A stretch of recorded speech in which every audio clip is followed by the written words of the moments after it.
નમો હરિહંતાણમ નમો સિદ્ધાણમ નમો આયર્યાણમ નમો વજ્જાયાણમ નમો લોએ સબ્બસાહૂણમ ઈસો પંચન મુક્કારો સર્વપાવપણાસણો મંગલાણં ચ સર્વેશિં પરમં હવૈ મંગલમ. નમો દુર્વાર રાગાદી વૈરીવાર નિવારિણે અર્હતે યોગિનાથાય મહાવીરાય તાયિને શ્રી શંખેશ્વર મંડળ પાર્શ્વજીન પ્રણત કલ્પતરુકલ્પ ચૂરય દુષ્ટવ્રાતમ પૂરય મે વાંછિતમ નાથ. સર્વારિષ્ટ પ્રણાશાય સર્વાભીષ્ટાર્થદાયિને સર્વલબ્ધિ નિધાનાય ગૌતમ સ્વામિને નમઃ. અજ્ઞાનતિમિરાંધાનાં જ્ઞાનાંજનશલાકયા નેત્રముન્મીલિतं येन તસ્મૈ શ્રી ગુરવે નમઃ.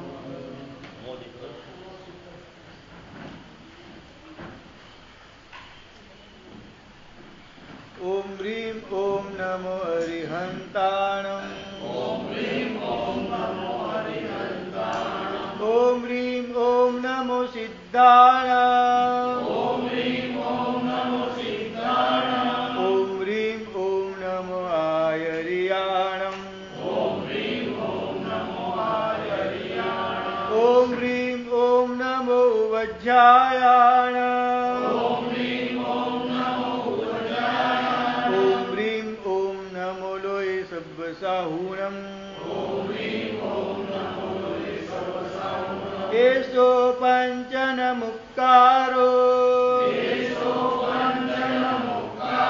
સબ્બ પાવપણાસણો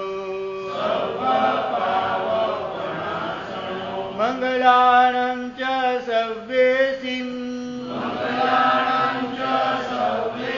પરમં હવૈ મંગલમ. ચત્તારી મંગલમ હરિહંતા મંગલમ સિદ્ધા મંગલમ સાહુ મંગલમ કેવલી પન્નતો ધમ્મો મંગલમ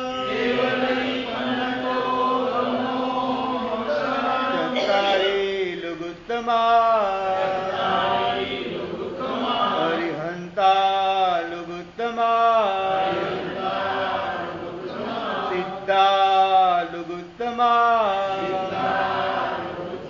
સાહુ લુગુત્તમા કેવલી પન્નતો ધમ્મો લુગુત્તમો ચત્તારી શરણં પવજ્જામિ હરિહંતે શરણં પવજ્જામિ સિદ્ધે શરણં પવજ્જામિ કેવલી પન્ન સાહુ શરણં પવજ્જામિ કેવલી પન્નतं ધમ્મં શરણં પવજ્જામિ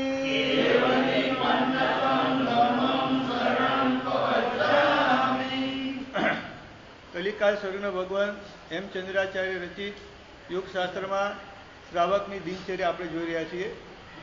તો બ્રાહ્મે મુહૂર્તે ઉત્તિષ્ઠે પરમેષ્ટિ સ્તુતિમ પઠન.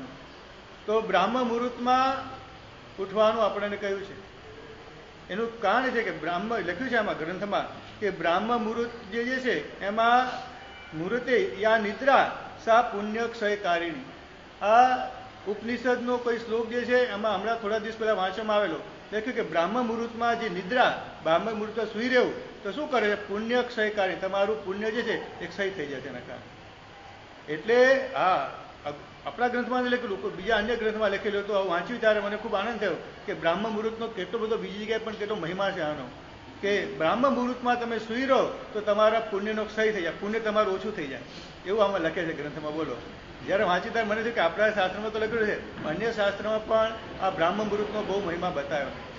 એટલે કે બ્રહ્મરંધ્ર, બ્રહ્મ કમલ, આ બધા ઘણા બધા શબ્દો બ્રહ્મને લાગીને ઘણા બધા શબ્દો બનેલા જે છે. ખાલી કીધું બ્રહ્મરંધ્ર, સહસ્રાર, બ્રહ્મ કમલ, એને બ્રહ્મરંધ્ર પણ કહેવાય છે કે રંધ્ર એટલે કાણું, છિદ્ર, ભગવાને પ્રવેશવાનું દ્વાર એટલે બ્રહ્મરંધ્ર. એટલે ભગવાને વિચાર્યું કે આ મનુષ્યને આ એક માન્યતા છે, ભગવાને આ વિશ્વનું સર્જન કરી અપેક્ષા જોવા જઈએ તો પરમાત્માએ જોયું કે આ માણસનું સર્જન કર્યા પછી, એને બુદ્ધિ આપ્યા પછી કદાચ એ મને સ્મરણ નહીં કરે અને મને પ્રવેશ નહીં આપે તો એના ભગવાને પોતાને પ્રવેશ કરવા માટેનું દ્વાર પોતે રાખ્યું છે. અહીંયા આ જગ્યા જે છે બ્રહ્મરંધ્ર કહેવાય એને. અને ગુરુ ભગવાન તો વાસસ્કેવ અથવા અન્ય ધર્મના જ્યારે ગુરુ ભગવાન શક્તિપાત કરે ત્યારે આ જગ્યાએ આમ થપાવી અને પછી એની શક્તિ જાગૃત કરતા હોય છે. એટલે બ્રહ્મરંધ્ર એટલે પરમાત્માને પ્રવેશ કરવાનું દ્વાર, એને બ્રહ્મરંધ્ર કહેવાય છે ને. બીજા બધા મનુષ્ય સિવાયના બાકીના બધા જીવો જે છે ને, તિર્યંશ વગેરે, એને તીર્થું છે. મનુષ્યને જે એક ઊભી બોડી જે છે અને આ બ્રહ્મરંધ્ર જે છે એ મનુષ્યની બોડીમાં એકદમ વિકાસ પામવાની શક્યતા ધરાવતું. બીજા વ્યક્તિના જીવનમાં આવું વિકસિત થવાની સંભાવના ઓછી છે. મનુષ્યમાં જ એક બોડીમાં એવું જે છે કે એમાં 7 ચક્રો સીધી લાઈનમાં છે અને ચક્રોમાંથી આત્મશક્તિ પ્રવૃત્ત થઈ એક ચક્રમાં ઉપર ચડતી છેલ્લે અહીંયા પહોંચે ત્યારે વ્યક્તિને કેવળ જ્ઞાન વગેરે ઉત્તમ શક્તિઓની પ્રાપ્તિ થતી હોય. આ એક વિષય બહુ અલગ પ્રકારનો છે, પણ મુખ્ય વસ્તુ છે કે બ્રહ્મરંધ્ર જે છે એ પરમાત્માને પ્રવેશ કરવાનું દ્વાર છે. હવે પરમેષ્ઠી સ્તુતિમ પઠન, નમસ્કાર મહામંત્રનો જાપ કરવાનું આપણે કહ્યું છે સવાર પર. તો નમસ્કાર મહામંત્રના જાપના જે છે આપણે ત્યાં 3 પ્રકાર બતાવે છે: ભાષ્ય જાપ, ઉપાંશુ જાપ અને માનસ જાપ. તો ભાષ્ય જાપ એટલે જે આપણે બોલિંગ કરે, ઓમ રીમ ઓમ નમો હરિહંતાણમ, આ જે બોલીને જે જાપ કરાય એને ભાષ્ય જાપ કહેવાય. ઉપાંશુ જાપ એટલે જેમાં હોઠ ફફડે અને અથવા જીભનું હલનચલન થાય પણ અવાજ જેમાં બહાર ના આવે એને કહેવાય ઉપાંશુ જાપ કહેવાય. અને એ જાપ કર્યા પછી માનસ જાપમાં જવાનું છે. માનસ જાપ એટલે જેમ આપણને સહજ રીતે વિચાર આવ્યા કરે છે, એમ રીલ ફર્યા કરે છે, એમ આપણા વગર પ્રયત્ને પણ એ સહજ રીતે નમસ્કાર મહામંત્ર ગણાતા જાય એને શું કહેવાય? જે છે માનસ જાપ કહેવાય. આપણે શું કરીએ છીએ કે લગભગ નોકરવાળી ગણવા બેસીએ ત્યારે નોકરે લઈને તરત જ બેસી જઈએ છે. એવી રીતે ઈરિયા બે પહેલાં કરવાના, પછી ભાષ્ય જાપ પહેલાં કરો ને, થોડા નોકર લઈથી નમો હરિહંતાણ, નમો સિદ્ધાણ, આખી ચેનલ ચલાવવાની અને સ્પીડથી, પહેલાં ધીમે ધીમે પછી સ્પીડથી, એવા 10-15 નોકર સંખ્યા નથી ગણવાની પણ આવા થોડા નોકર ગણી લો ને તમે, એના કારણે આખું બોડી જે છે એકદમ નમસ્કારના લયમાં આવી જાય અને વાતાવરણ આખું પવિત્ર બની જાય. અને પછી આ બધા સ્નાયુઓ થાકી જાય એટલે સહજ રીતે જે છે હોઠ બંધ થઈ જાય અને અંદરથી જીભનું હલનચલન દ્વારા થોડા નોકાર ગણવાના, ઉપાંશુ જાપ કરવાનો થોડો, અને પછી સહજ રીતે એ જ લયમાં માનસ જાપ સહજ રીતે ચાલ્યા કરે. ખરેખર આ રીતે જાપ તમે કરશો ને તમને ખૂબ મજા આવશે. નૌકારવાળી ગણતા પહેલાં તમે થોડું આ પૂર્વ ભૂમિકા કરી લો ને પછી નૌકારવાળી ગણશો ને ખરેખર તમને ખૂબ મજા આવશે અને લાગશે તમને એકાગ્રતા ખૂબ રહી હોય આવું તમને અનુભવ થશે. નમસ્કાર મહામંત્રને જાપ કરવા માટે પૂર્વ અથવા ઉત્તર દિશા બતાવી છે આપણે ત્યાં, કે એ 2 ચરંતી દિશા કહેવાય છે. ચરંતી દિશાનો મતલબ કે એ દિશામાં પરમાત્મા, કેવજ્ઞાનીઓ વગેરે ત્યાં દિશા, ઈશાન દિશામાં શ્રીમંતર સ્વામી વિચરી રહ્યા છે, પૂર્વ દિશામાં મેરુ પર્વત, એટલે ત્યાં બધા ઉજીનાલયો છે. એટલે એ બધીની અપેક્ષા જોવાય પૂર્વ અને ઉત્તર દિશા જે છે અને ઈશાન દિશા, આ 3 દિશા જે છે એ જાપ માટે શ્રેષ્ઠ ગણાય છે. એટલે નિશ્ચિત દિશા તમારે રોજ રાખવાની, કે ઘરમાં પણ જે છે ચોક્કસ દિશામાં જાપ તમે કરો. જ્યારે દેરાસરમાં ત્યારે જોવા નથી આવ્યું, પરમાત્મા સન્મુખ જાપ કરવાની, પણ ઉપાશ્રયમાં જ્યારે કરવો હોય અથવા જ્યારે ઘરમાં બેઠા જાપ કરવો હોય ત્યારે ઉત્તર અથવા પૂર્વ દિશામાં બેસી મોઢું રાખી અને આપણે જાપ કરવાનો છે. એટલે ચોક્કસ દિશા પણ હોવી જોઈએ, ચોક્કસ આસન પણ હોવું જોઈએ. જે નમસ્કાર મહામંત્રને ગણવા માટે તમારું જે કટાશનું વાપરતા હોય એ જ કટાશનું તમારે રોજે રોજ વાપરવું જોઈએ. તેના કારણે કટાશનું પણ દિવસે દિવસે એ નૌકારના ભાવોથી વાસિત થતું જાય છે. નૌકારવાળી પણ એક જ રાખવાની, અલગ અલગ નૌકારવાળી, એક જ નૌકારવાળી રોજે રોજ તમારે નૌકાર મંત્રો એનાથી ગણવા જોઈએ કે ચોક્કસ દિશા, ચોક્કસ સમય પણ હોવો જોઈએ કે તમે રોજ સવારે 7 થી 8 જાપ કરતા હોય તો 7 થી 8 જ જાપ તમારે કરવાનો. તેના કારણે શું થાય, જેમ આપણે બપોરે 12 વાગે સહજ ભૂખ લાગી જાય, રોજ જમતા હોઈએ, સવારે રોજ જમતા હોઈએ, બપોરે જમતા હોઈએ, સાંજે જમતા હોય, જેમ સહજ ભૂખ લાગી જાય છે, એમ જો ચોક્કસ સમય જાપ કરવાનું તમે રાખશો ને તો એ સમયે તમારું મન કુદરતી એ નવકાર મંત્રના ભાવમાં આવી જશે. એ ચોક્કસ દિશા, ચોક્કસ સમય, ચોક્કસ આસન, એક ચોક્કસ નોકરવાળી અને ચોક્કસ કપડાં. એટલે કે તમે એક ચોક્કસ કપડાં રાખો કે આ શુદ્ધ કપડામાં જ મારે નમસ્કાર મહામંત્રનો જાપ કરવા. તો જો 5 વસ્તુ જો બરાબર સચવાય ને તો તમારો જાપ ખરેખર સફળ થઈ જાય. ભલે તમે 27 નોકાર ગણો એનો વાંધો નથી, આખી બાંધી નોકાર નહીં ગણો તો પણ વાંધો નથી, પણ 27 ગણો પણ એ 27 નોકાર પણ તમારી અંદર જેને કઈ કસર પહોંચાડશે 100%, એમાં સવાલ જ નથી. કારણ કે મહામંત્ર છે, બીજા બધા મંત્ર કહેવાય, આ મંત્રાધિરાજ કહેવાય છે. મંત્રમાં એકદમ જોરદાર મંત્ર જે કહેવાય નમસ્કાર મહામંત્ર કહેવાય છે. એટલે અમૃત જેવો મંત્ર જે છે, કદાચ મન ભટકે તો ચિંતા નહીં કરતા, પણ એકાગ્રતાપૂર્વક જેટલું ગણાય એટલું તમે કોશિશ તો કરજો. હવે આગળ કિમ ધર્મા કિમ કુલશ્ચાસ્મિન કિમ વ્રતોસ્મિ ઇતિ સ્મરણ. તો સવારે ઉઠી નવકાર મંત્રનો જાપ કરી અને પછી વિચારવાનું છે કિમ ધર્મા કિમ કુલશ્ચાસ્મિન, મારો ધર્મ શું છે. ધર્મના ઘણા બધા અર્થ થાય છે આપણે ત્યાં. ધર્મ એટલે મારા આત્માનો સ્વભાવ, ધર્મ એટલે સ્વભાવ, મારા આત્માનો સ્વભાવ કેવો છે, અથવા મારો અત્યારે વર્તમાનકાળનો સ્વભાવ કેવો છે, મારો અત્યારે નેચર મારો કેવો છે. આત્માનો સ્વભાવ તો અરૂપી જે છે, રાગ અને દ્વેષથી પર છે, આત્મા અનંત ગુણનો સ્વામી છે, આ બધા આત્માનો મૂળ સ્વભાવ થયા. એટલે એ સ્વભાવનું આત્માનું પોતાનું મૂળ સ્વભાવને પણ યાદ કરવાનો છે. અત્યારે વર્તમાન કાળમાં મારો સ્વભાવ કેવો છે, મારો નેચર ક્રોધી છે, એકદમ કસાયવાળો છે, બીજા કોઈ કસાયથી ભરપૂર છે, હું માયા વધારે કરું છું વારંવાર, મારે વધારે પડતો બોલવાનો સ્વભાવ છે, વધારે પડતો સંકલેશ કરવાનો સ્વભાવ છે, ચિંતા કરવાનો સ્વભાવ છે. એ પોતાના સ્વભાવનું પણ વિચારણા કરવાની છે. કિમ ધર્મા, અથવા મારો ધર્મ શું, હું કયા ધર્મમાં રહેલું, હું જૈન ધર્મમાં રહેલો છું.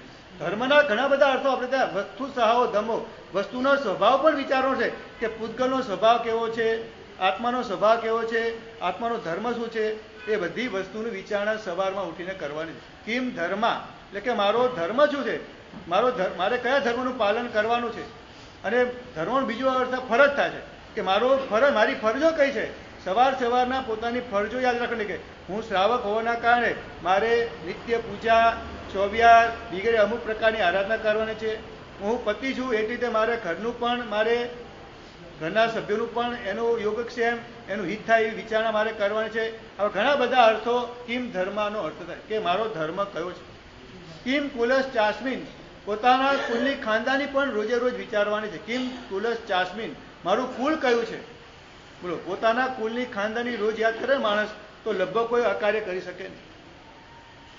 એટલે બોલો, રથનેમીએ જ્યારે રાજુલ પાસે અશુભ માગણી કરીને ત્યારે રાજુલે શું કીધું, અહમ ચ ભોગરાયસ તમ ચસી અંધગવનહીનો મા કુલે ગંધના હોમો સંજમમ નિહોચર.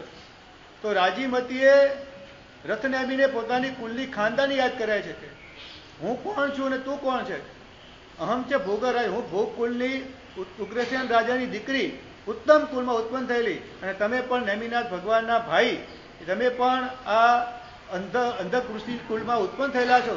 જે કુલમાં તમારા નેમિનાથ ભગવાન મોટા ભાઈ જન્મેલા જે છે એ ઉત્તમ તમારું કુલ જે છે, અને તમે આવી માગણી કરો છો, તમને ધિક્કાર. ધીરજ થું તે જશો કામી, જોતમ જીવીએ કારણા બંતમ ઈચ્છસી આયો સેમ તે મરણમ. એટલે નાજુલે રથનેમીને એકદમ કુલની ખાનદાની યાદ કરાઈ અને રથનેમી એ અશુભ વિચારથી પાછા પડી ગયા. જ્યારે જ્યારે પણ આપણે અશુભ કાર્યક્રમનો વિચાર આવતો હોય ને ત્યારે કુલની ખાનદાની વિચારવાની કે મારા બાપ દાદાએ કેવા કાર્યો કર્યા, એમનો યશ અને કીર્તિ એને લાંછન મારાથી લગાડી શકાય નહીં. પોતાના કિમ ધર્મા કિમ કુલશ્ચાસ્મિન, પોતાના કુલનું પણ રોજે રોજ સ્મરણ કરવાનું છે કે મારી ખાનદાની કેવી છે. એટલે ખાનદાનીનો વિચાર આવતાની સાથે જ તમને અકાર્ય કરવાથી અટકાવ થઈ જશે તમારે. એટલે કિમ ધર્મા કિમ કુલશ્ચાસ્મિન કિમ વ્રતોસ્મિ ઇતિ સ્મરણ. મેં કયા કયા વ્રતો સ્વીકાર્યા છે, 12 વ્રતો સ્વીકાર્યા છે, નથી સ્વીકાર્યા તો મારે કમસે કમ જલ્દી સ્વીકારી લેવા જોઈએ. અથવા જે કંઈ તમે બાધા લીધી હોય, અત્યારે છે ને ઘણા ભાગ્યશાળીઓ કોઈ ગુરુ ભગવાનના પ્રવચન સાંભળીને અથવા કોઈ દીક્ષાના પ્રસંગ જોઈને ઘણીવાર માણસ બાધા લઈ લેતો છે કે મારે આ ઠંડા પીણાનો ત્યાગ, આનો ત્યાગ. પણ તમે જો લખશો ને તો લાંબા કાળે ભૂલી. મેં 1 મહિનાની બાધા લીધી હતી, આજીવનની બાધા લીધી હતી, 1 વર્ષ માટે લીધી હતી, કઈ વસ્તુની બાધા લીધી હતી, આવું ભૂલી જવાતું હોય. એટલે ઘણા ભાગ્યશાળી અમારી પાસે બધી છૂટછાટ કરવા માટે આવતા હોય કે સાહેબ લીધું તારે કોઈ યાદ નથી આવતું કે શું ચોક્કસ બાધા લીધી હતી, કેટલા સમય માટે લીધી હતી. જ્યારે પણ કોઈ પણ બાધા લેવાનું થાય અથવા કોઈ પણ વ્રતો સ્વીકારવું થાય તો કેટલા સમય માટે તમે વ્રતો લીધેલા છે, એ બાધા કેટલા સમય માટે લીધી છે અને કઈ વસ્તુની પ્રોપર વસ્તુની બાધા લીધી છે, એ બધું તમારે પોતાની અંદર ડાયરી રાખીને બધું લખી લેવું જોઈએ. અમે તો છે ને અમારી પોતાની ડાયરી રાખીએ કે દીક્ષાથી અત્યાર સુધીમાં કયા વર્ષમાં કેટલા, કઈ જગ્યાએ ચોમાસા થયા, કઈ ઓળી વઢમાં તપની ઓળી ક્યાં કરી, અથવા વિશેષ કોઈ પ્રસંગો બન્યા હોય અને કયા સાલમાં કયા ગ્રંથો વાંચ્યા, કયા પુસ્તકો વાંચ્યા, બધી નોંધ મળે. કયા સાલમાં કઈ ઓળી કરવી.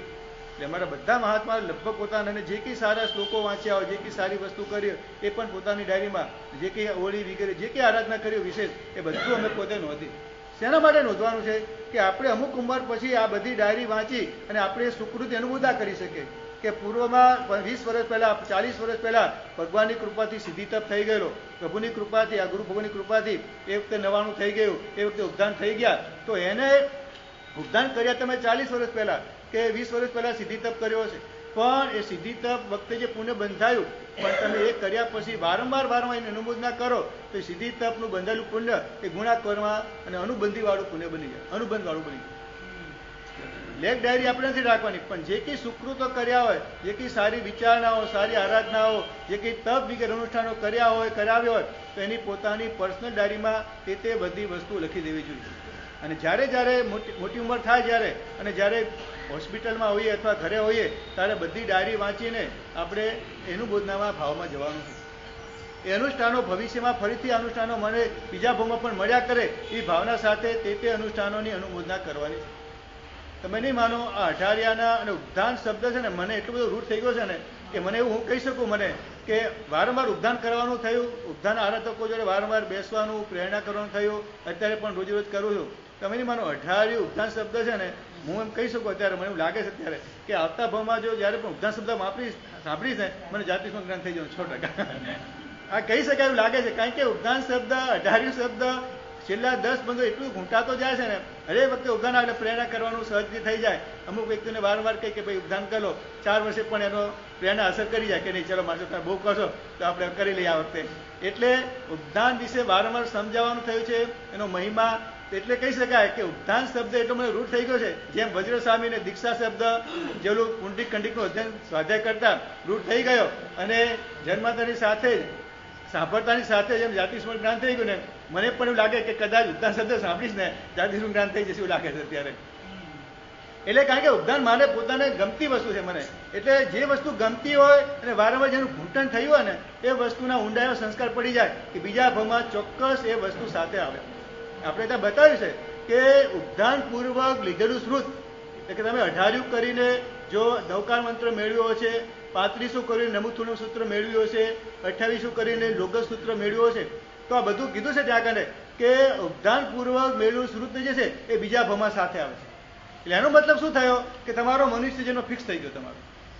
આમ મનુષ્ય જન્મની કોઈ ગેરંટી નથી, પણ ઉપદાનપૂર્વક તમે જે શ્રુત મેળવો એ શ્રુત ભવાંતરમાં સાથે આવે છે. આવા ગાથાઓ આપણને મળે છે કે ઉપદાનપૂર્વક, વિનયપૂર્વક અને ઉપદાનપૂર્વક મેળવેલું સૂત્ર જ્ઞાન એ બીજા ભાવમાં સાથે આવે છે.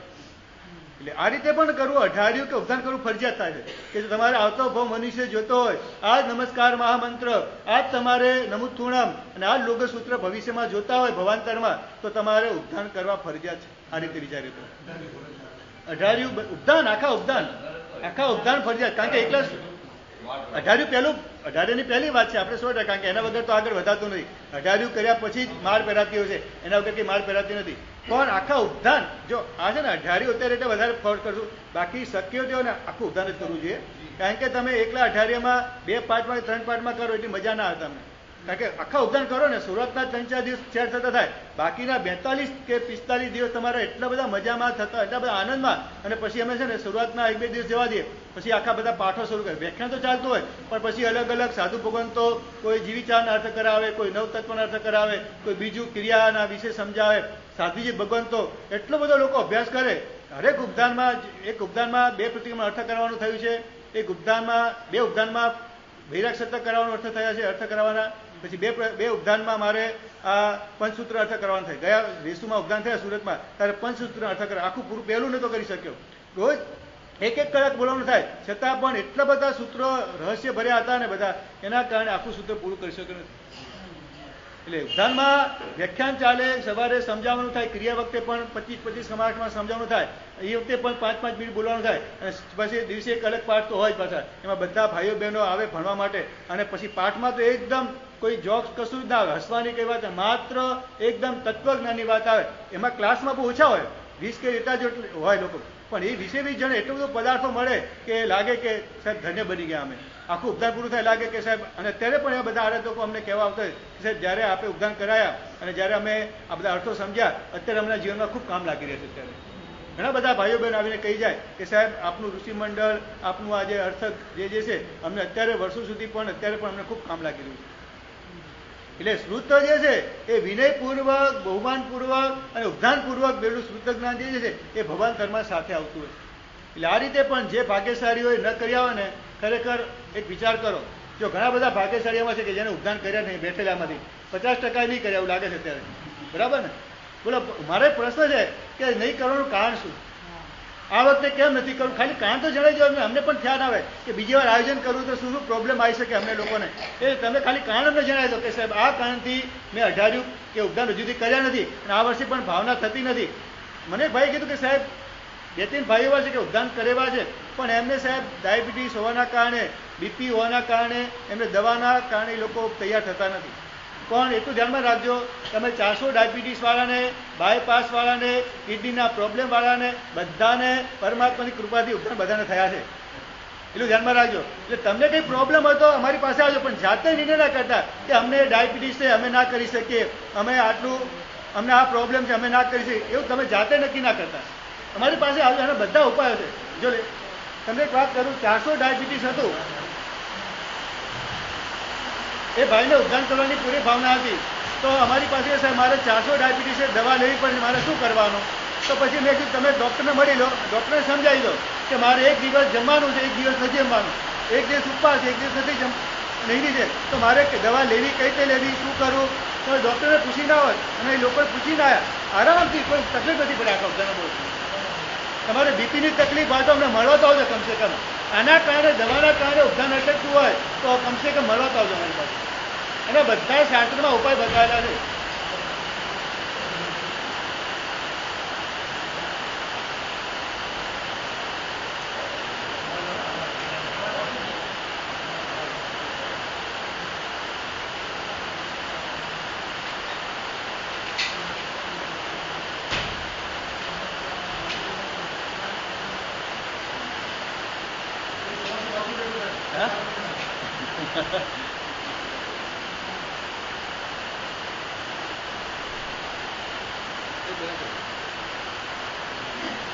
હા, ત્યાં તો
ચાલ બેસી જવાનું. કશો વાંધો નહીં. હા, ચાલશે.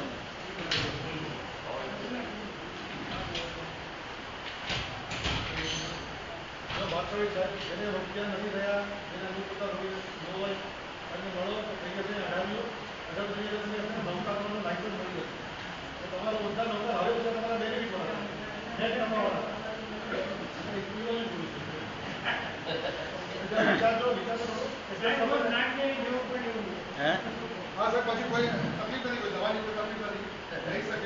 એ જેને પણ એટલે એક બીજું સમજી લો કે નંદીની ક્રિયાનો એ પ્રભાવ આ ધ્યાનમાં રાખજો કે નંદી જે પહેલા દિવસની જે ક્રિયા જે છે ને એ ક્રિયામાં એટલો એનો એ જે ચૈત્યવંદન અને જે 8 કોઈનું જે દેવવંદન છે એનો એટલો બધો પ્રભાવ છે કે તમે ધાર્યું ને હોય એવું એનું ફળ મળી શકે તેમ.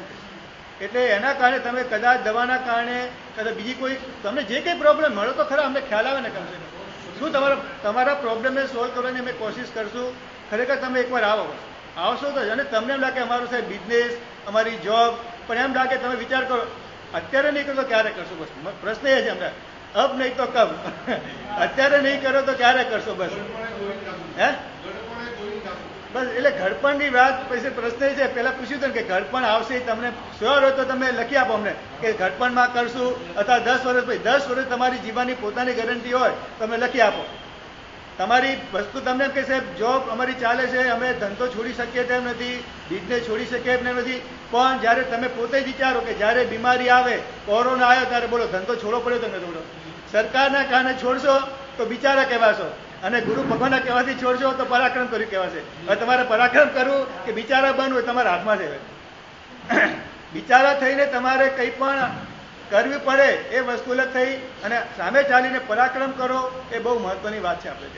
એટલે પરાક્રમ કરવા માટે તમને બધાને એક આહ્વાન આપું છું, એક તમને ખાસ એક પ્રેરણા કરું છું.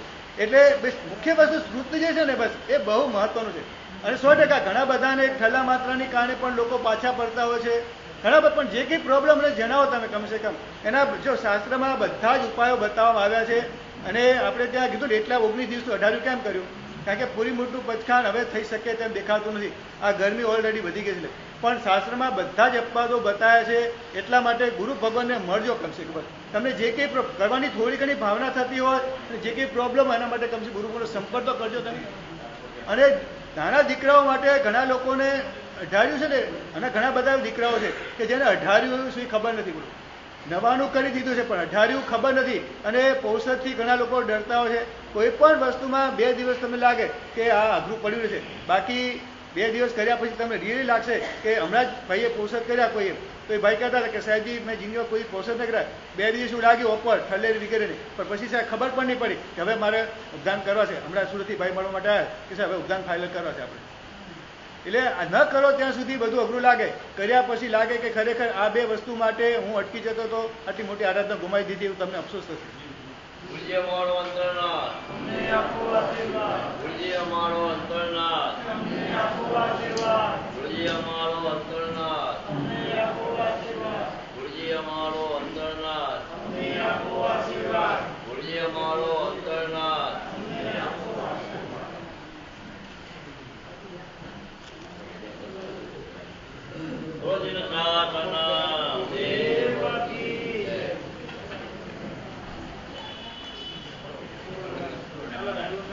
Shami Kamasano Mandiru Yamni Jaya Nishya Shami Kamasano Mandiru Yamni Jaya Ishka Sura Isukadapa Sarene Niravaga Sukha Sanjama Jatra Diru Suji Swami Kata Suji Atma Suji Shami Kamasano Mandiru Yamni Jaya Shagan Sandita Wa Abhukya Vekram Rakhadev Sam Kami Raya Jangan siapa yang berpikir paling ini alam sebelum jangan semua senyata bahasa budi bahasa yang ini buat jangan boleh semua baik waktu dia amal jangan Shami Kamasano Mandiru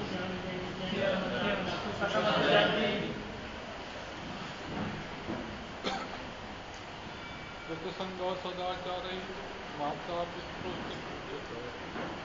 Gajan पुत्र संस्थान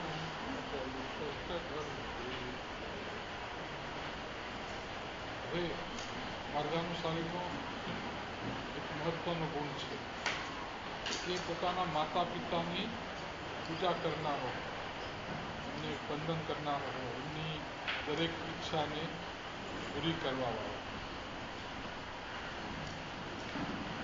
તો ખાસ કરીને જ્યારે માતા પિતા વૃદ્ધ થયા હોય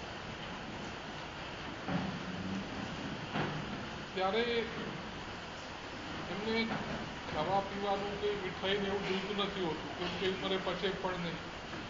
પણ એ ઉંમરે એમની અપેક્ષા હોય કે દીકરો મારી પાસે બેસીને થોડી વાર વાતો કરે, મારી વાત સાંભળે, આવી એની અપેક્ષા હોય.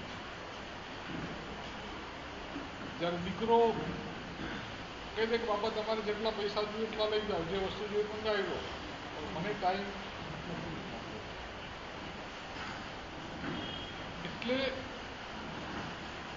આજના મા બાપો છે એ દીકરાને પણ ટાઈમ નથી આપી શકતા, કે મા બાપને પણ ટાઈમ નથી આપી શકતા. જે મૂલ્ય તમે એની સાથે વાતચીત કરો, એને તબિયત વગેરે પૂછો અને એમાં જે એને સાતા મળે, તમે સારામાં સારી ચીજની ગિફ્ટ આપો ને તો પણ એને મળતી નથી. એક છોકરો હતો, એના પપ્પા મોટા ઉદ્યોગપતિ હતા, કરોડો અબજો રૂપિયાનો ધંધો, પણ દીકરા જોડે બેસવાનો 1 મિનિટનો ટાઈમ નથી. દીકરો કે પપ્પા 5,000 જોઈએ તો 5,000 આપે, 10,000 માંગે તો 10,000 આપે, જે જોઈએ તે દીકરાને આપે, પણ દીકરાને માટે સમય ના હોય. બીજા બધા છોકરાઓને એના પપ્પા જોડે બેસતા હોય એટલે એમના ફેમિલીનો હિસ્ટ્રી શું, એમના બાપ દાદા ક્યાંથી આવ્યા હતા, શું છે, બધું એ લોકોને જાણતા હોય. આનો તો એના પપ્પા કોઈ દાડો બેસે તો ખબર પડે ને કે દાદા ક્યાંથી આવ્યા અને શું થયું શું નહીં, આપણું મૂળ વતન ક્યાં. એટલી પેલા બધા છોકરાઓને એમની બધી ખબર છે કે એમના દાદા કેટલા વર્ષ પહેલા મુંબઈ આવ્યા, પછી શું કર્યું શું ના કર્યું. મને તો કંઈ મારા દાદાની ખબર જ નથી. તો એને એના પપ્પાને કીધું કે પપ્પા તમારી 1 કલાકની આવક કેટલી?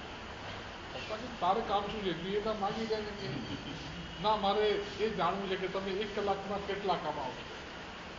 પપ્પા એનું બેલેન્સ શીટ ને આમ તેમ બધું કરીને કોમ્પ્યુટરમાં કાઢીને ભાગાકાર ગુણાકાર કરી કે મારી 1 કલાકની કમાણી 5,000 રૂપિયા છે. છોકરો તો મારા પપ્પા હું આવું છું, એના રૂમમાં ગયો અને 5,000 કે પપ્પા હું તમને 5,000 રૂપિયા આપું, તમે મને 1 કલાક આપો. મારે પૈસા નથી જોઈતા, મારે તમારો 1 કલાક જોઈએ. તમે 1 કલાકના 5,000 કમાવો છો એટલે હું તમને 5,000 આપી દઉં, પણ મારી જોડે 1 કલાક વાત કરો. તો આ સ્થિતિ આજે લોકોની છે. લોકોને એટલી બધી વ્યસ્તતા આવી ગઈ છે ને જીવનમાં, દોડધામ, કે માણસ પાસે શાંતિથી બેસવાનો, વિચારવાનો, ચિંતન કરવાનો, મનન કરવાનો કોઈ સમય નથી. અને મા બાપે આપણા માટે જે કર્યું છે ને એનો તમે વિચાર કરો ને. એક છોકરો હતો, એના પ્રોફેસર કે સર મમ્મી પપ્પાનો વળી આપણા પર શું ઉપકાર છે? ચલો કે પછી હું તને કહીશ, હમણાં એક કામ કર, એક 2 કિલોનો પથ્થર લઈ આવ. પથ્થર લાવે, કપડાથી બાંધી એના પેટે બાંધી દે. પછી કે કાલે મને મળજે. આ પથ્થર છોડવાનો નથી, ગમે તે ઊંઘી જાય કે રમવા જાય નાવા જાય, પણ આ પથ્થર તારે છોડવાનું નથી, કાલે મને મળજે. પછી હું તને પેલો 2 કિલોનો પથ્થર હેરાન થઈ ગયો, ઊંઘ આવે એની. બીજા દિવસે ટાઈમસર આવી ગયો, સાહેબ હવે આનું નિકાલ કરો. એ કે તું આ 2 કિલોના પથ્થરમાં 24 કલાકમાં તાકી ગયો, તારી માએ 9 મહિના તને પેટમાં રાખ્યો, 1 સેકન્ડ પણ તને આગો કર્યો નથી. અને તને અંદર સુખ રહે એના માટે એને ખાવાનું પીવાનું રહેણી કરણી બધું એને પોતાની રીતે બદલી નાખી કે મારા પેટમાં રહેલા બાળકને કંઈ તકલીફ ન થાય. અને જન્મ્યા પછી પણ જો માનું દૂધ પીવા ન મળે તો લગભગ કોઈ બાળક બચી શકતું નથી. ચંદ્રશેખર મહારાજ રાજકોટના અનાથ આશ્રમમાં ગયા છે. પછી એના સંચાલકે કહ્યું કે અમારે ત્યાં 1 મહિનાથી ઉપરની ઉંમરના બાળકો આવે ને તો અમે એને બકરીનું દૂધ કે આ તે પીવડાવી અને એને બચાવી શકીએ, પણ 1 મહિનાની નીચેનું જે બાળક હોય ને એને એની સગી માનું વાત્સલ્ય, એનું હૂંફ, એનું દૂધ, એનો સ્પર્શ, એના વગર એ બાળક આગળ વધી શકતું નથી. અને લગભગ બધા બાળકો 1 મહિનાની નીચેના બાળકોને અમે ગમે તેટલી કોશિશ કરીએ ને તો પણ મરી જાય છે. તો આપણા મા બાપે જન્મ્યા પછી પણ જો આપણી કેર ના લીધી હોત ને તોય આપણે જીવી શકવાના નથી. તો આ રીતે આ જે મા બાપનો ઉપકાર છે, માણસ થોડો ભણેલો ગણેલો થાય, મોટો સમાજમાં નામના થઈ જાય, પૈસા થઈ જાય, પછી એના મનમાં થાય કે મારા મમ્મી પપ્પા તો 4 ચોપડીએ ભણેલા નથી, હવે અમને તો કંઈ ખબર ના પડે, આમને તેમને, આવી બધી એની મેન્ટાલિટી હોય ને એટલે મમ્મી પપ્પાની ઉપેક્ષા કરે, એની જોડે ગમે તેવા ભાષામાં વાત કરે. પણ જો મા બાપના ઉપકાર બરોબર સમજાય તો માણસ ક્યારેય આવું ના કરે. રાજસ્થાનમાં એક ડૉક્ટર હતો, ટોડરમલ એનું નામ, અને બહુ જ એની સારી પ્રેક્ટિસ. જ્યાં જાય ત્યાં લોકો આવો ટોડરમલ સાહેબ, ટોડરમલ સાહેબ. મોટા ડૉક્ટર હોય કે મિનિસ્ટર હોય તો એને માન આપે બધા. પણ ઘરમાં જાય એટલે માં કે બેટા ટોડર કેમ મોડો આવ્યો, આમ કેમ છે, એ ખાધું કે નહીં. ત્યારે ડોશીને થયું કે મોટા મોટા મિનિસ્ટરો મને ટોડરમલ સાહેબ કે, અને આ ડોશી 4 ચોપડીએ ભણી નથી અને મને ટોડર ટોડર કે, આ તો મારું ઇન્સલ્ટ કહેવાય. એ કે માં તું જરા સભ્યતાથી બોલવાનું શીખ.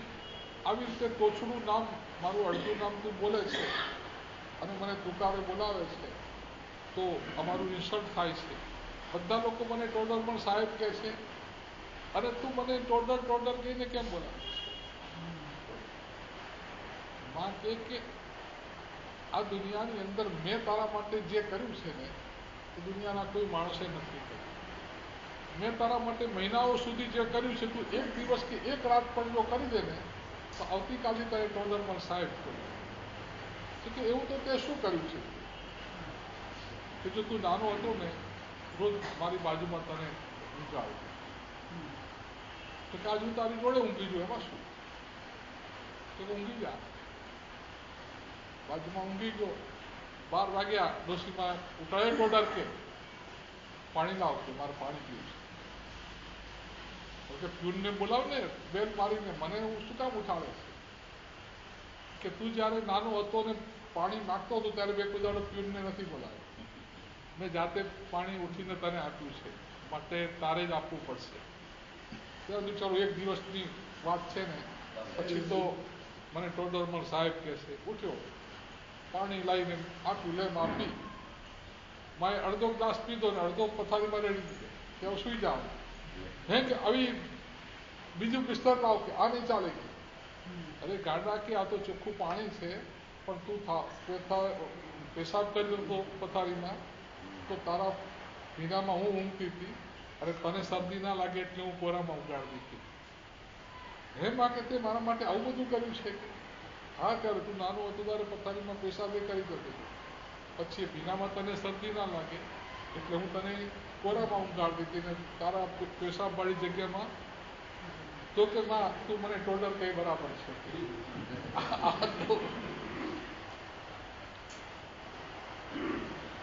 એટલે મા બાપનો જે આપણા ઉપર ઉપકાર છે ને એને જો આપણે સામાન્ય રીતે પણ વિચારીએ ને તો એ મા બાપને પૂરેપૂરો સંતોષ આપવો ને એ આપણી ફરજ થઈ ગઈ. જગત નામનો એક શ્રાવક હતો, એને એના બાપા 3 રત્નો આપી ગયા. કરોડ રૂપિયાના રત્નો હતા. પછી કુમારપાળ રાજાનો સરી પાડતો સંઘ પાટણથી શત્રુંજયનો નીકળ્યો. તો માં કે મારે જાત્રા કરવી છે. તો જગડ કે ચલ તને જાત્રા કરાવું. સાથે રહીને એને સંઘમાં જાત્રા કરી. પાલિતાણા પહોંચ્યા. પછી તીર્થ માળ પહેરવાની હતી. આમ તો કુમારપાળ રાજા પોતે સંઘવી હતા એટલે માળ પહેરવાનો અધિકાર એમનો જ હોય. પણ એમને વિચાર કર્યો કે આપણે દેવ દ્રવ્યની વૃદ્ધિ થાય એટલે માળ જે વધારે રકમ બોલશે એ માળ પહેરે, જેને બોલવું એને બોલો. કુમાર પાડકે 11 લાખ તો એના મંત્રી બોલે 25 લાખ. એ વખતે પેલો જગણ નામનો શ્રાવક વિચાર કરે કે આવડો મોટો છરી પાડતો સંત કાઢો અને ગામે ગામ ટેન્ટ નાખવાના, બધું મારા એકલાથી કંઈ થાય. અને આ માએ મારા ઉપર આટલો ઉપકાર કર્યો છે તો માને સંઘની માળ પહેરાવી હોય તો આ ચાન્સ છે. આ કુમાર પાડે ચડાવો તો કરોડ કરોડના તર રત્ન છે તો કે ચલો 1 કરોડ આપણે બોલી દઈએ. અને માને એને કીધું આપણા 1 કરોડ. બધા ચમક્યા કે કુમારપાળને મંત્રી બોલે છે એમાં આ એક પાછા એના કપડા સાવ સાદા. કુમારપાળ કે બી જરા સમજીને બોલ્યો છે એની જરા ચેક કરી લો. એટલે મંત્રીએ જે કીધું બાદશાહી આ રકમ છે ને એ આપણે માળ પહેરીએ તો તરત જ અહીંયા પેઢીમાં મળવાની થાય. આ તો થાય જ કે મારી પાસે કે આ 1 કરોડનું રત્ન થેલો લઈ લો, જમા કરી દો, પછી મને તમે આદેશ આપો. પેલા મેં જોયું આ તો માણસ સાચો છે, આમાં કંઈ. પછી એમ થયું કે આવો માણસ છે ને 1 કરોડ રૂપિયા બોલે તો એને લાભ લેવાનો, અને એને લાભ આપ્યો અને એને પોતાની માને માણ. એમને કીધું મને બાપાએ 3 રત્નો આપ્યા છે તો જિંદગીમાં મારે આખી જિંદગી પડી છે ખાલી 1 કરોડ રૂપિયા ડોસી માને માળ પહેરવામાં. પણ એમ કે મારી માને આવો મોકો મળે ક્યાંથી કે હું એને સંગ માળ પહેરાવીશ, તો અવસર છે તો 1 કરોડ રૂપિયા.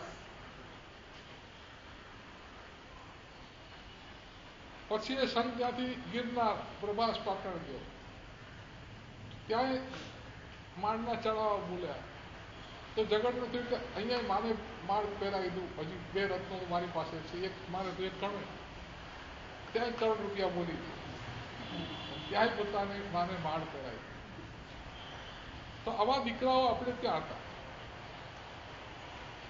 કે જે દીકરાઓ હંમેશા માં છે ને એને દીકરા માટે જેટલી કાળજી હોય, એની ચિંતા હોય, એના માટે જેટલું એ જોખમ ખેડે ને એવું બીજું કોઈ ના ખેડે.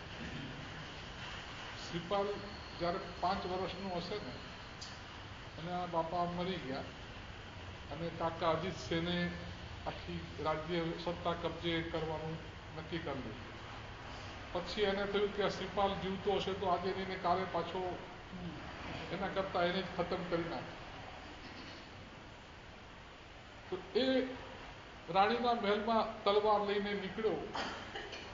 રાણીને કોઈ સમાચાર આપ્યા કે તમે આ છોકરાને હમણાં પાછલા દરવાજથી ભાગી જાઓ, 1 મિનિટ પણ મોડું કરવા જેવું નથી, નહીં તો આ શ્રીપાલનું ફૂલ થઈ જશે. તો માએ ચંપલ પહેરવા પણ નથી રોકાઈ અને છોકરાને તેડીને ભાગી. આમ રાજાની રાણી એટલે અસૂર્ય પશ્યા કહેવાય. એને સૂરજનો તડકો કોઈ દાડો જોવાનો ન હોય, પાટલેથી પાટ લઈને. અને અડધી રાતે એ બાઈ ઉઘાડા પગે, રસ્તો જોયો નહીં, કાંટા કાંકરા પગમાં ગમે એટલા વાગે પણ કે મારે મારા દીકરાને બચાવો છે. અને ભાગે જ જાય. એમાં પેલાને ખબર પડી કે આ ભાગી ગઈ છે, પાછળ ઘોડાઓ દોડાયા. હવે રાણી તો આ ઘોડાઓ આવશે તો હું ક્યાં જઈશ? એમાં કોઢી લોકોનું ટોળું મળી ગયું. એ લોકોને કીધું કે અમને આશરો આપો. રક્તપિત્ત વાળા કોઢવાળા એની જોડે રહે તો ચેપ લાગી. છતાંય માએ વિચાર કર્યો કે આ દીકરાને બચાવવા માટે ભલે કોર્ટનું જોખમ થાય તો થાય, પણ ગમે તે ત્યાં દીકરાને બચાવવું છે. અને કોઢિયાના આશ્રયમાં ગયા, પોલીસ વાળા સમજ્યા કે આ લોકોના ગાભા પહેરવા જતા ક્યાંક આપણને લાગી જશે. કોઢિયાઓએ કીધું ભાઈ જો આ બધું છે તમારે તપાસો તો તપાસો, મારી પાસે કોઈ છે નહીં, એટલે જતા રહ્યા. અને એમાં શ્રીપાળને કોટ લાગી ગયો. હવે માને ચિંતા થઈ કે આ દીકરાનો કોટ મટે કેવી રીતે. તો કોઈને કીધું કે અમુક ગામમાં એક વૈદ છે અને એ વૈદ કોટની ટ્રીટમેન્ટ કરે છે. તો માં એકલી પહોંચી એ કામ. શ્રીપાદને તો જ્યાં આ લોકોના ભેગો રાખી દીધો અને પોતે શોધતી એ વૈદ્યની પાસે પહોંચે. ને તો રાજાની રાણી એને ક્યાં એકલા મુસાફરી કરવી ને જંગલની અંદર, આ બધું કેટલું બધું અઘરું છે. પણ માનો પ્રેમ એટલો બધો સુપિરિયર હોય છે ને કે એના માટે ગમે તેવા કષ્ટો સહન કરવા તૈયાર હોય છે. એટલે આ વસ્તુ જો દીકરાઓના મગજમાં બરાબર બેસે ને તો એ ક્યારે પોતાના માનું દિલ ન તોડે,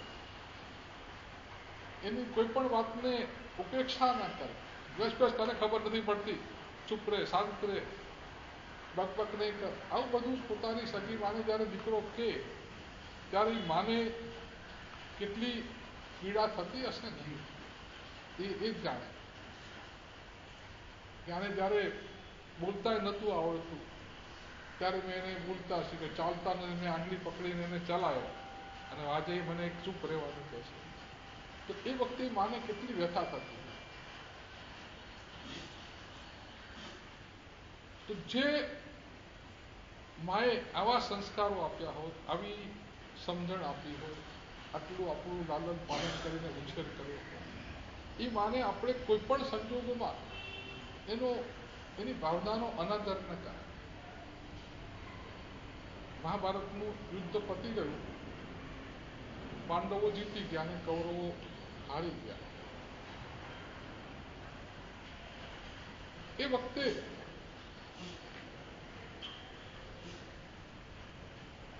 દુર્યોધનની પત્નીએ પેલો અશ્વત્થામાનો છોકરો હતો ને, દ્રોણાચાર્યનો છોકરો અશ્વત્થામા હતો, એને કીધું કે આ પાંડવો જીવતા છે ને ત્યાં સુધી મને ચેન નથી પડતું, એના માથા કાપી લાવ. અત્યારે બધા આરામથી ઊંઘ્યા હશે. તો પેલો કે કાપી લાવું કે. હવે એ લોકો જ્યાં ઊંઘ્યા હતા ત્યાં પેલો ગયો તો પાંડવોના 5 છોકરા હતા, દ્રૌપદીના 5 છોકરા. એ મોટા બધા એના જેવા અંધારે રાતમાં એને ખબર ના પડે. તો 5 છોકરાના માથા કાપી અને પેલો લઈ ગયો. પછી પાંડવોને ખબર પડી કે એમના છોકરાને કોઈ કે મારી નાખ્યો છે, એના માથા કાપી નાખ્યા. એ લોકો શોધીને અશ્વત્થામાને પકડી લાવ્યા. દ્રૌપદી તો કલ્પના કરે કે મારા 5 દીકરાનું શું કહ્યું આ જઈને એની પાસે અશ્વત્થામાને લાવ્યો કે તમે કે તો આનું માથું હમણાં જ અહીંયા કાપી નાખ્યું. ત્યારે દ્રૌપદીએ વિચાર કર્યો કે આ માણસે મારા દીકરાઓને તો મારી નાખ્યા છે, હવે હું એને મારી નાખીશ તો મારા દીકરા પાછા આવશે. પણ આ એની માનો એકનો એક દીકરો છે, દ્રોણાચાર્ય તો મરી ગયા છે. હવે એ માને આ એક દીકરાનો આશરો જે છે, હવે આને મારી નાખશે તો એની માની શું વ્યથા થશે? મને મારા દીકરાઓ મરી ગયા તો મને જે વ્યથા થાય છે, તો એવી ને એવી વ્યથા આ દ્રોણાચાર્યની પત્નીને થશે. તો કે ના, એવું તો ન કરાય. એટલે કે આને ભલે ગમે તેવું ઘોર કામ કર્યું પણ એની માના તરફ નજર કરું છું ને મને લાગે છે કે આને મરાય.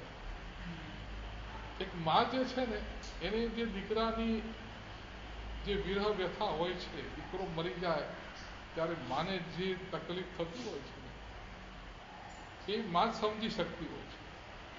એટલે એને કહ્યું કે ગમે તે થાય મારે આને મારવો નથી.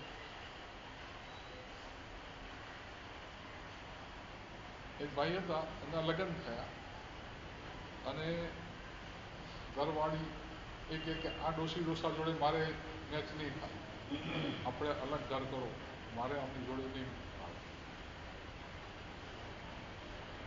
પછી જોયું કે આ લાંબુ ચાલે એવું નથી, એટલે અલગ રસોડું ને ઘર કરી, મા બાપ અલગ રહે, છોકરો અલગ રહે.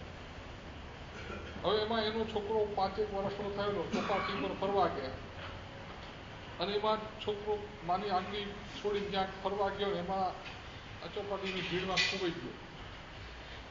માને છોકરો નથી, ઘણી બધી તપાસ કરી, પોલીસ સ્ટેશને ફરિયાદ કરીને એના ફોટા આપ્યા, બધું કર્યું.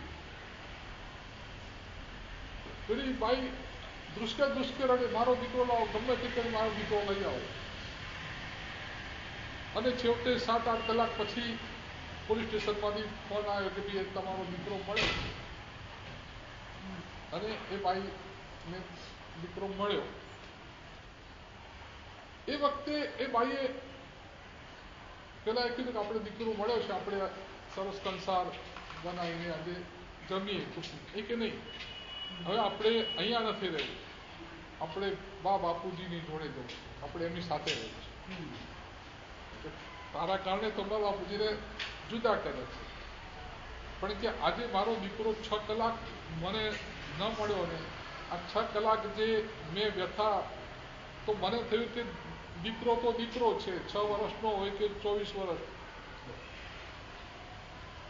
તો મેં એ મા બાપના આ 24 વર્ષના દીકરાને એમનાથી જુદો પાડી દીધો તો એમની શું તકલીફ થતી હશે. આ 6 કલાક મારો દીકરો મારાથી જુદો રહ્યો તો હું અકળાઈ ગઈ, હું હેરાન પરેશાન થઈ ગઈ. તો મારા સાસુ સસરાની હવે આપણે એવી એમને વ્યથા, આપણે એમની સાથે જ રહેવું છે અને એમની જોડે આપણે બધી રીતે એડજસ્ટ થઈ જઈશું, પણ હવે મા બાપને આપણે જુદા રાખવા. તો માં જ્યારે દીકરાની વિહદ વેઠે છે ને ત્યારે એને ખબર પડે છે કે આમાં શું તકલીફ થાય છે. અને માની જેમ બાપ પણ દીકરા માટે જે કાળજી લેતો હોય છે એ પણ કોઈ ઓછી નથી હોતી. કોણી કે એના પૂર્વજન્મનો વેરાનો બંધ હતો તો પોતાના સગા બાપને રોજ 100 ફટકા મરાવતો હતો અને ખાવા પીવાનું બહુ જ એક જ ટાઈમ આપતો હતો. અને એક વખત એ જમવા બેઠેલો અને એનો દીકરો ઉદાઈ એના ખોળામાં બેઠો અને બાજુમાં ચેલણા બેસીને કોણીકને જમાડતી હતી. એમાં પેલા દીકરાએ પેશાબ કર્યો સીધી દાંત થાળીમાં. કોણીકને એનો દીકરો એટલો બધો વાલો હતો ને કે એના પુત્રને પણ અત્તર સમજી અને એ બધું ભોજન જમી ગયું. કોઈ ને કે ચાલો આ થાળી લઈ જાઓ, બીજી થાળી લાવો, એવું કંઈ નહીં કર્યું. પછી એને ચેલણાને કીધું કે માં, મારા જેવો બાપ આ દુનિયામાં કોઈ નહીં હોય જેને આ દીકરા ઉપર આટલી પ્રેમ હોય કે એના પુત્રને પણ અત્તર સમજીને જમી લે. આવો બાપ દુનિયામાં બીજો કોઈ નહીં હોય. ત્યારે ચેલણા કે તારા કરતા તારો બાપ છે ને એ સવાયો હતો. તું તો મૂતર પી ગયો, પણ તને પેલા કુકડાઓએ તારી આંગળી કરડી ખાધેલી, એમાં લોહીને પરું થતું હતું ને તું રડતો હતો. ત્યારે તારા બાપા આ તારો અંગૂઠો મોઢામાં લઈ તારો લોહીને પરું ચૂસી અને તને છાનો રાખતા. અને હરામખોર તું એવો નાલાયક પાક્યો કે આવા સગા બાપને તે જેલમાં પૂરી દીધા ને રોજના 100 ફટકા મારે. ખરેખર તો તારા જેવો કપૂત આ દુનિયામાં બીજો કોઈ. જ્યારે પેલા મારા બાપાએ મારા માટે આવું કર્યું છે. ચેલણા કે મેં તો તને ઉકેરડામાં ફેંકી દીધો હતો, કેમ કે તું મારા પેટમાં હતો ત્યારથી મને એવા ખરાબ દોહત થતા હતા. મને થયું કે આ છોકરો જો ઘરમાં રહેશે તો કંઈક ઊંધું ચકતું કરશે, એટલે મેં તને ફેંકી દીધેલો. પણ તારા બાપે ત્યાંથી પાછો મંગાવી અને તને ખૂબ સરસ રીતે મોટો કર્યો. ત્યારે આવા બાપને મેં જેલમાં પૂરી દીધા છે. હવે હમણાં હવે ખાવાનું બીજું બધું પછી એમ કે અત્યારે પેલા જેલરો પણ ખાવા ગયા છે, ચાવી પણ નહીં હોય તો કંઈ નહીં. હવે ચાવી બાવીની હથોડાથી તાળું તોડીને મારા બાપાને જેલમાંથી તોડીને લઈ આવું રાજમહેલમાં અને હવે જિંદગી પર એમની ખૂબ સારી સેવા ચાકરી કરી. પગમાં ચંપલ કે જોડા પહેરવા નહીં રહ્યો, હથોડો લઈને દોડ્યો, આમ દોડતો જાય જેલ તરફ.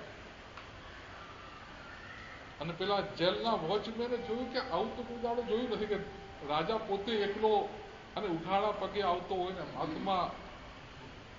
એને સૈનિક રાજાને કીધું કે આજ કંઈક નવાઈની વાત, કંઈક નવાજની થવાની લાગે છે કે કોણિક રાજા પોતે મોટો હથોડો લઈ અને દોડતા દોડતા આવે છે, પગમાં ચંપલે પહેર્યા નથી. સૈનિક રાજાને થયું કે આ દીકરાને મારા પ્રત્યે ભયંકર દ્વેષ છે, રોજ 100 ફટકા તો મરાવે છે, પણ એનાથી કદાચ એને સંતોષ નહીં થતો હોય હવે મારું માથું ફોડી નાખવાની એની ઈચ્છા હશે એટલે હથોડો નહીં. તો દીકરો ઉઠીને બાપના માથામાં હથોડો મારશે ત્યારે એના અધ્યવસાયો કેટલા ખરાબ હશે. અને એ વખતે એને આયુષ્યનો બંધ થઈ ગયો તો કઈ નરકનું આયુષ્ય બંધ થશે. તો દીકરાને આવું પાપ ના કરવું પડે. અને કદાચ એ વખતે મને પણ એમ થાય કે આ કેવો કપૂત છે, એના પ્રત્યે મને ગુસ્સો આવી જાય તો મારું એ આર્ત ધ્યાન ને મારી પણ સદગતિ બગડી જાય. એના કરતાં ઝેર પીને એ બીટીનું ઝેર ચૂસીને રાજા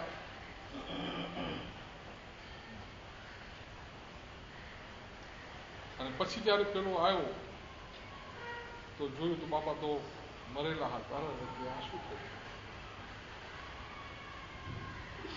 પછી એને એટલો બધો આઘાત લાગ્યો કે હવે આમ ઠેર ઠેર બાપાની યાદ આયા કરે. પછી એને આખી રાજધાની બદલાઈ નાખી. એટલે જો દીકરાઓ બાપનો વિચાર કરે કે બાપે આપણા માટે આપણી ફી ભરવા માટે ઘણી વખત એમને પોતે પોતાની બધી જરૂરિયાતો ઉપર કાપ મૂક્યો હશે. ભાઈ છોકરાને સ્કૂલની ફી તો ભરવી જ પડશે, એના વગર ચાલશે નહીં. એને યુનિફોર્મ જોઈશે, એને ટેક્સ્ટ જોઈશે, એને આ જોઈશે, એને તો આપણે શિક્ષણ માટે, આપણા અભ્યાસ માટે, આપણા ખાનપાન માટે, આપણી ચોઈસ પૂરી કરવા માટે આપણા મા બાપે શું કર્યું હશે એનો પણ જો વિચાર કરીએ ને તો ખબર પડે કે એમને આપણા માટે કેટલો બધો ભોગ આપ્યો હશે. ત્યારે આપણે સાજાને નરવા મોટા થયા. તો હવે એમના દિલને ક્યાંય ઠેસ ન પહોંચે. કડીમાં એક છોકરો પ્રતિકોણ કરવા આવતો હતો તો એને મને કીધું કે અમારે ત્યાં નિયમ છે કે રોજ પ્રતિક્રમણ બધું કરીને પછી કલાક બધા બાપાની પાસે બેસીએ, બધી વાતો કરીએ.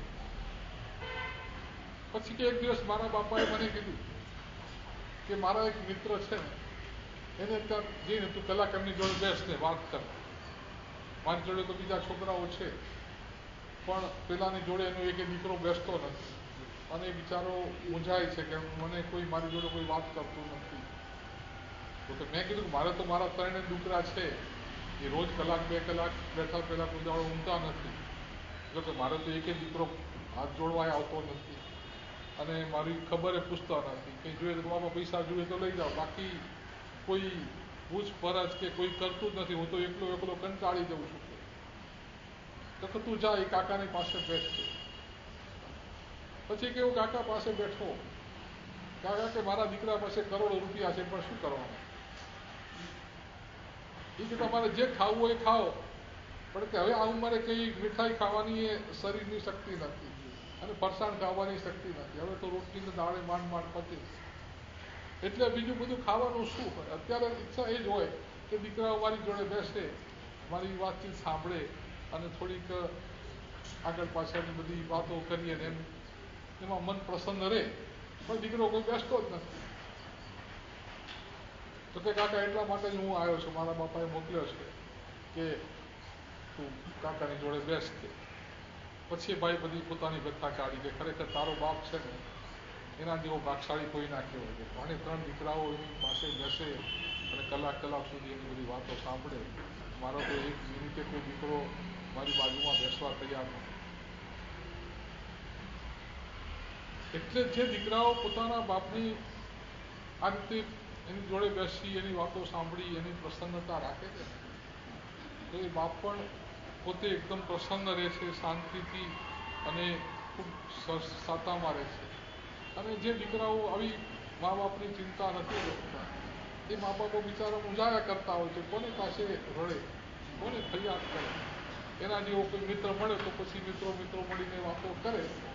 બાકી એ લોકોની પાસે બીજું કોઈ ટાઈમ પસાર કરવાનું કોઈ સાધન હોતું નથી. તો માર્ગાનુસારીનો આ ગુણ છે કે માતા પિત્રોશ્ચ પૂજક, એ હંમેશા માતા અને પિતાની પૂજા કરનાર હોય, માતા પિતાની પૂરેપૂરી ચિંતા કરતો હોય.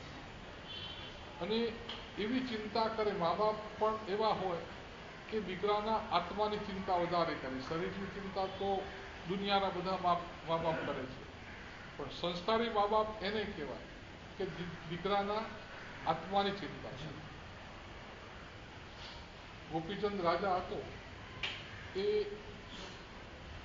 રાજા તરીકે બધી વૈભવ ને વિલાસમાં ડૂબેલો હતો, અને એક દિવસ એને એની માને આંખમાંથી આંસુ પાડતા જોયું. એકદમ દોડતો ગયો કે માં તું કેમ રડે છે? કે દીકરા તું આ રાજના વૈભવ વિલાસમાં એટલો બધો ડૂબી ગયો છે ને કે તું મરીને કઈ ગતિમાં જઈશ ને આની મને ચિંતા. તો કે હું શું કરું? તો મને તો તારા આત્માનું કલ્યાણ કરે એ ગમે, બાકી આ રાજ્ય, સત્તા, વૈભવ, વિલાસ, આ ભોગ, સુખ, આ બધામાં તો રાચી વાંચીને તમે પાપના પુતલા જ બાંધશો અને પછી દુર્ગતિમાં જવાના છો. તું સદગતિમાં જાય અને તારા આત્માનું કલ્યાણ કરે એ મને ગમે. તો કે માં બધું રાજપાટ છોડીને હું ચાલી નીકળ્યો અને ગોપીચંદ સંન્યાસી બન્યો. એટલે આવા દીકરાઓ હોય છે કે એક માની ઈચ્છા ખાતર બધું છોડીને ચાલતા હોય. અને માં દીકરાને જેવો ઘડે ને, જેવો ઘડવા માંગે, જ્યારે બિલકુલ નાનો હોય ને ત્યારે જેટલા સંસ્કાર પાડવા હોય એટલા પાડી શકે. પણ મા બાપો પણ 6 મહિનાના છોકરાને મોબાઈલ પકડાવી દે છે.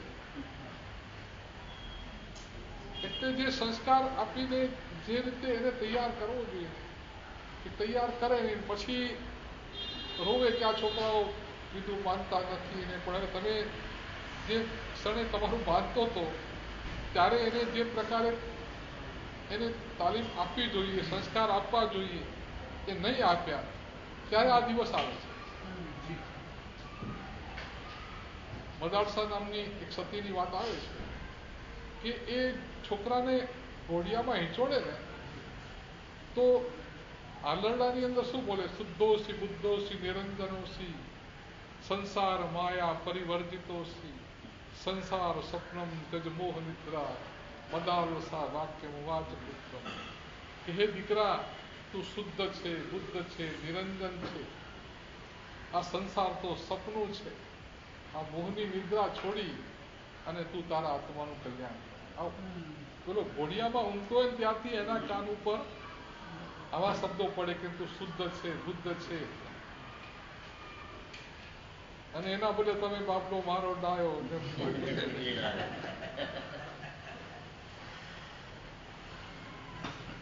એટલે એને એક એક દીકરાને એવી રીતે સંસ્કાર આપ્યા કે 8 વર્ષની ઉંમર થાય કે દીકરો દીક્ષા લે, બીજો દીકરો 8 વર્ષનો થાય દીક્ષા, ત્રીજો દીકરો 8 વર્ષે દીક્ષા. એમાં એના પતિ ગુજરી ગયા. હવે ચોથા દીકરાને મારે રાજા બનાવવો પડશે. એટલે એને એ પ્રકારનું શિક્ષણ આપ્યું, શસ્ત્રોનું ને શાસ્ત્રોનું ને રાજ ચલાવવા, અને એને રાજા બનાવ્યો. એટલે મા દીકરાને જેવો ઘડવા માંગે ને એવો ઘડી શકે છે.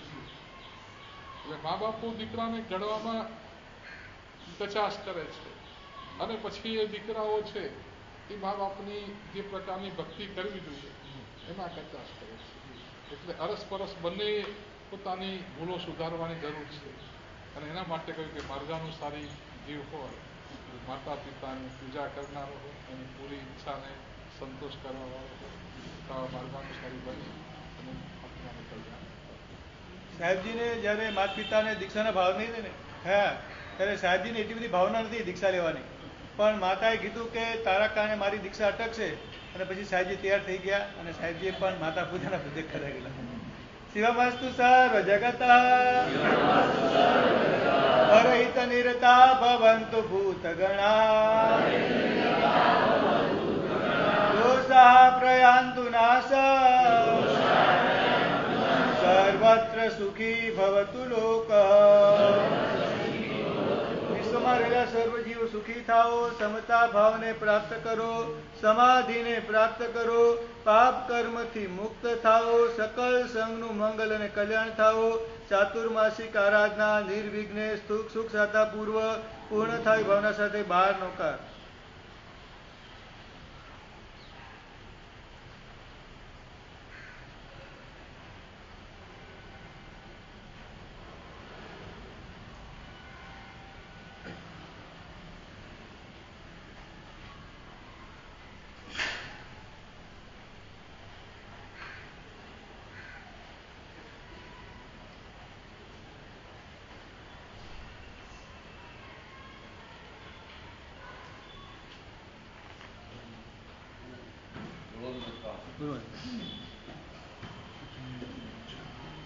Shami Kamasano Mati Ujami Jai Shami Kamasano Mati Ujami Jai Tika Dura Sukadapa Sarira Niravada Sukha Sanjama Jatana Niruti Shami Kamasano Mati Ujami Jai Shana Nandi Savat Bhutava Yadintram Bhai Kami Shami Ayya Jati Chapatemur Vajamurti Panime Vayoti आला जगत तेरे समाज के अंतर वैसे पूरी भाषा है चंगी की मत जगह बोलेगा सोम मेरा तुझे जाना हम ना जाना कुछ नहीं शामी कमाल करवती जाने के से सारी भगवान कर जगत विस्तार ऊपर जगत के अपने पाना पुरुषोत्तम मानस होने वाले तनव से रहे लोका से जाम मेरे दूसरे का पूरी साठ पुरुषोत्तम जगत आयंदुलम मुझे मुझकाई अनंतरम सुधम देवादम पुरुषोत्तम विलासम जस मुझकाई दिव्यम किया नहीं सागर में नाम पानस होने जैसे आगामी वो सिरे सर्वमंगल मांगने सर्वमान कारण उदाहरण सर्वमान